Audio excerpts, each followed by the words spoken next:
Okay, so there was that kind of exposure to hearing a lot about why I should do the gap year, but also I had friends who wanted to do it as well. And that's a critical piece. I can't imagine having done a gap year by myself. There will be some of you who would prefer to do it by yourself. Very independent. You kind of want to test yourself in that way, or that is your natural familiar domain. That is your preferred domain. And that's awesome.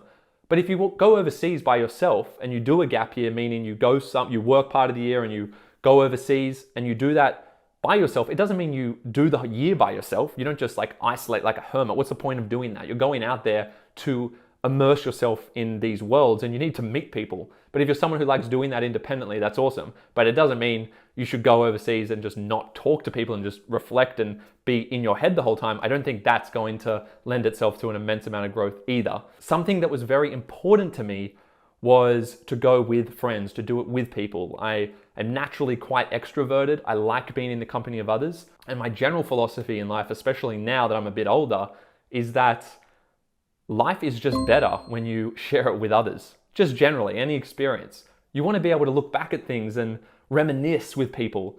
If you just do everything by yourself, who are you enjoying those memories with? You're not some island on this world experiencing the world by yourself. You want to experience it with others. That's the whole point. We're all in this together. So when it comes to something like a gap year, an amazing, unique opportunity to go overseas right after you finish the HSC, right after you've exerted yourself to such an extreme degree, and you can just kind of reward yourself for that effort, or you can just explore the world and explore your curiosities. You want to share that with others, most likely. So for me, that was important, and I had a couple of my closest mates who also wanted to do it. And it was actually my friend Rob who came to me, I think it was around year 11, and he said, hey, my brother went to South America for his gap year, and his brother was a few years older. And this is the influence that older siblings have, and parents as well. And a lot of people won't do gap years because their parents say, oh, no one in our family has done a gap year. You don't need to do a gap year.